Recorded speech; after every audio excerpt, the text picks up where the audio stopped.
The Council, via Ron Head. April 9, 2017. Time for a pep talk. It is time for a pep talk. Actually, this will just be a reminder of things you are already familiar with. Of course, there are always new people finding us, and this may be the first time they have been exposed to these ideas. But events have recently occurred that have put many of you into a tailspin, as you call it. You feel lost, frustrated, and helpless. You had thought you were beyond such things. You had thought your world was beyond needing them, as well. But as wonderful as your current level of consciousness is, it may be some time before you reach that state. So, let us remind you of a thing or two. The first is that what you see around you is, and will always be, a reflection of the state of your consciousness. We do not speak, in global terms, of your personal consciousness, but of the collective. Then you must also realize that humans are still creating variations on their past, because they have not yet moved beyond that capability. When they create, they almost always use past experience to imagine their future, and even then, they most often act in a less than conscious way. If they were to suddenly begin, as a unit, to act in the now moment, from their higher knowing, your world would change so quickly that your collective head would spin. But we still need to help you pull out of that tailspin. What can you do to avert the next problem? Can you, personally, stop the next missile? Can you change the course of your nation? Can you change the way the citizens of your country, or its non-citizens, act? And we could make this list quite a bit longer. For most of you, the answer to these questions will be no. There is no action that most of you who read this could take that would have much of an effect on these things. That is not because you are ineffective. That is because an individual act does not have a great effect upon collective consciousness, usually. And the creation is a reflection of that collective consciousness. But that collective consciousness can be changed. It has been changed. It is being changed. It is changed every time your own consciousness changes. And you know this now. A short while ago, you were very aware of it. And you were forging ahead beautifully. But sometimes an event or two can derail you. No worries, as you say. That is what we are here for.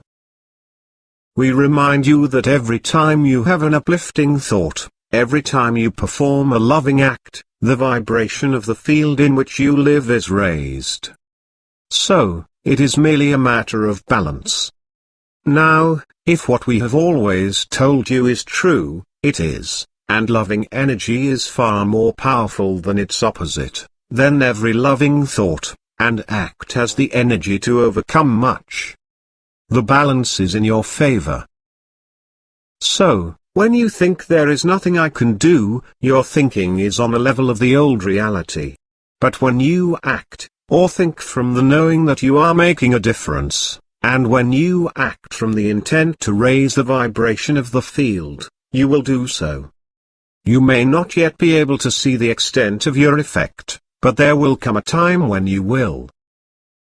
Now, as you can see, one thought is very disempowering, and the other is very empowering.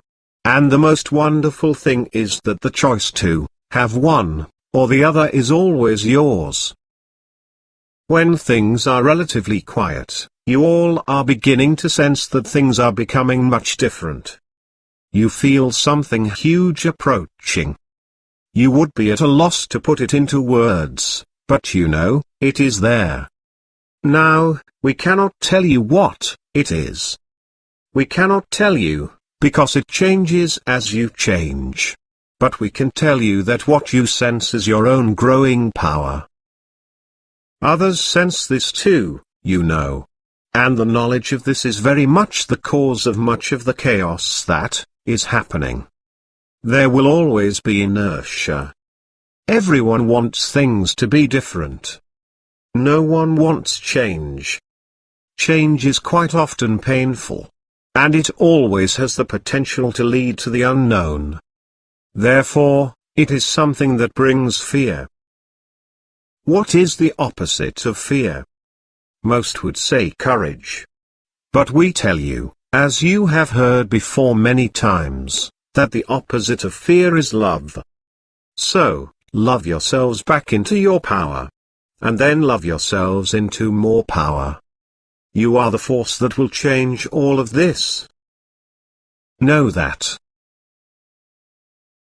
The Council, via Ron Head. April 5, 2017. What a confusing place. We would like you to go a short mental journey with us, if you will. On this journey, you are a divine being of light that has never been on this planet before. You are cruising around this galaxy, and spot a planet that is marvelously filled with billions of beautiful life forms, great oceans, towering mountains, beautiful flowers, birds, and butterflies. The ocean reefs are like kaleidoscopes of colorful fish. It just looks amazing. You ask the light beings around you, if any of them have ever spent time on this planet. Several say that they have, but they warn you that, even though it is quite beautiful, it can be a difficult experience. You decide to do it anyway, and arrangements are made. Now you don't want the full-on baby thing, so you just manifest a body, and begin exploring. It is marvelous in the oceans, in the forests, and on the mountains. But the strangest thing happens when you start to mingle with the two-legged ones that you have taken the form of. As you are walking through a place that you understand to be a market, you notice the most wonderful smells. You locate their source, and you see others buying small portions of things, and eating them. You manifest some of their pieces of exchange, and acquire some of the treats. As you are walking, and eating, you notice another looking at you in disapproval. When you ask why, he tells you that you should not eat that. What? You are completely confused. You are told that it is against something called a book. Later you discover that there are so many shoulds, and shouldn'ts all over this planet that it is almost impossible to keep track of them. And further, they change from place to place. It is even the fact that things that are punishable in some places are thought to be desirable in others. What a crazy place you have chosen to explore. To make things worse, you find that those who believe one way are quite capable of being completely intolerant of those who believe another. You wonder how this could have come to be. What possible purpose could it serve except to keep the peoples separated? And then you begin to understand. Differences that seem as if they would be a good thing to celebrate in other people, and places are being used in this place to turn people against each other. Is it of benefit to those people at all? You don't see how it could be. Is it of benefit to anyone? It seems that it has been used to incite some to fight against others. Who might that benefit? It seems as if, over a very long time, the beings who live here have been taught to believe that the things that they knew to be true were untrue, and the things that they knew to be false were true. And the oddest thing is that almost no one realizes that they themselves are divine creations, just as you are. They say such things from time to time, but they act as if they really can't understand that it is so. How differently they would act if they knew. How much better would their lives be? But you also find that there is a growing tendency to begin seeing things as they truly are. It is easy to love the beauty of this place. It is very hard to understand why those who live here treat it the way that they do. Of all the places you have seen in your travels, this is one of the most beautiful. And yet you can easily see that it won't remain that way very much longer unless some drastic changes are made. It almost seems as if someone made a decision to destroy as much as possible. Perhaps coming here to experience this was educational, but you decide to cut your stay short. Next time you will make it your business to learn a little more before you decide to take on another body somewhere. Now let's see, dematerializing.